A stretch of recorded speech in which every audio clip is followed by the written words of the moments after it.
지난 금요일부터 경남에서도 코로나19 백신 접종이 순조롭게 진행 중입니다.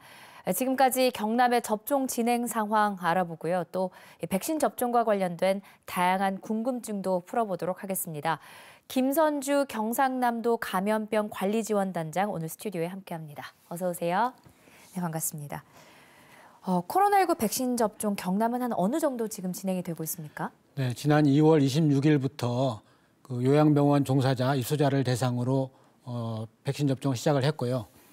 그리고 이제 3월부터는 그 종합병원 이상의 그 의료 종사자들, 또 1차적으로 그 코로나 환자를 이렇게 대응하는 119 구급대원이라든지 검체 채취자라든지 이런 분들, 또한 그 코로나 그 치료 병원에 종사하는 분들, 이런 분들 약 5만 명을 대상으로 지금 백신 접종을 순조롭게 진행을 하고 있습니다.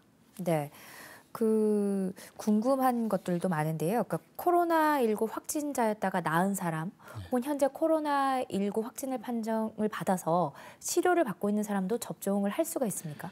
네, 그래서 일단 코로나 감염 후에 회복이 되면 우리 몸에 항체라고 하는 것이 생기는데요. 네. 이 항체가 이제 모든 사람에서 생기는 것이 아니고 또 시간이 지나면 없어지기도 합니다. 그래서 코로나 회복하신 분들은 반드시 그 백신을 받도록 투여받도록 이렇게 하고 있고요.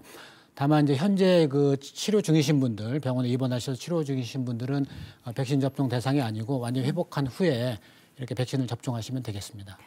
백신을 접종받을 때 주의할 점들은 어떤 것들이 있을까요? 네, 그래서 이제 주로 부작용을 이제 많이 우려를 하시는데 이런 부작용은 이제 실제로 이렇게 많지는 않고요. 대개 1% 미만으로 또 대개 이제 아주 가벼운 뭐 메스꺼움이라든지 구토라든지 뭐 발열이라든지 이런 가벼운 어떤 것이 한 1% 미만으로 이렇게 돼 있고, 우리가 이제 아주 위험하다고 하는 아나필락시스라고 하는 그런 그 위험한 것은 거의 보고가 되어 있지 않고요. 그래서 이제 대개는 이제 그 예방 접종 하는 날 본인이 이제 좀 컨디션이 좋고 또 열이 안 나고 이렇게 이제 본인의 어떤 건강을 좀 체크하시면서 안심하게 이렇게 백신 접종을 하시면 되겠다, 이렇게 말씀을 드리고 싶습니다. 네. 그 접종하기 전에 접종을 받을 것인가 말 것인가 결정을 할 수가 있잖아요. 근데 만약에 거부를 하게 되면 어떻게 돼요?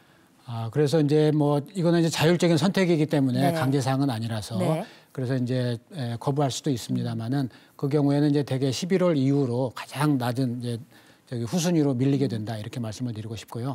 여기서 이제 한 가지 말씀을 드리고 싶은 것은 이 이제 백신은 가능하면 꼭 이제 이렇게 본인도 맞고 그렇게 해서 이제 그 어떤 우리가 각자 맞음으로 해서 집단 면역이라는 게 형성이 되거든요. 그렇게 해야만 우리가 이 코로나19를 극복을 할 수가 있고 다시 그 코로나 이전 상태로 돌아갈 수가 있습니다. 그렇지 않고 이렇게 이제 백신에 대해서 이렇게 거부한다든지 연기된다든지 하면 그만큼 우리가 이제 일상으로 회복되는 것이 더 늦어진다, 이렇게 말씀을 드리고 싶습니다. 그러니까 거부했다가 마음이 바뀌어도 최소 11월까지는 기다려야 되는 거네요. 네, 그렇습니다. 네. 여러 종류의 백신이 지금 국내에 들어오고 있습니다. 백신에 대한 선택권은 있나요? 그래서 이제 지금 이제 유럽이라든지 미국 이런 데서 먼저 지금 백신을 투여를 하고 있는데 세계적으로 어느 곳도 이렇게 선택을 하는 곳은 없고요. 그 이유는 뭐냐면 이 백신의 보관 조건이라든지 그 2차 접종에 대한 기간이라든지 여러 가지가 너무 다르기 때문에 이것을 백신 접종 현장에서 이거를 조절할 수가 없거든요. 그래서 순차적으로 이렇게 이제 그 백신의 종류에 상관없이, 그리고 대개의 백신들이 대개 이제 효과가 굉장히 좋은 것으로 되어 있기 때문에 안심하고 백신을 맞으시면 좋겠습니다. 그런데 또 좀 문제가 되는 게 변이 바이러스입니다. 그 변이 바이러스에 대해서는 지금 접종하고 있는 백신이 효과가 있을까요?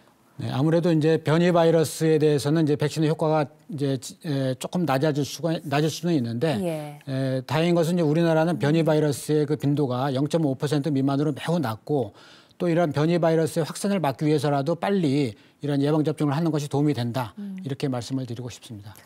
일반인들, 임산부들, 10대 청소년들은 또 언제 맞을 수 있는지도 궁금해요. 네, 그래서 이제 일반인들은 대개 우리가 이제 하반기, 즉 7월부터는 접종이 가능하고요. 예. 그리고 임산부라든지 이제 소아청소년 이런 부분들에 대해서는 사실은 그 임상 시험 결과가 아직 충분하지 않기 때문에 조금 더 이제 기다려봐야 될 텐데 뭐 많이 늦지는 않고 이분들도 거의 하반기부터는 가능하다 이렇게 말씀드리고 싶습니다. 예.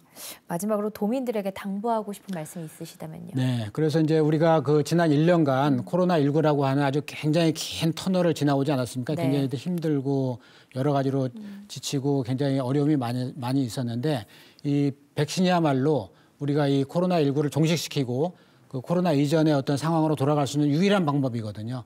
그래서 코로나 백신이 꼭 맞도록 제가 간곡히 부탁을 드리고 싶습니다. 알겠습니다. 네. 오늘 말씀 여기까지 듣겠습니다. 고맙습니다.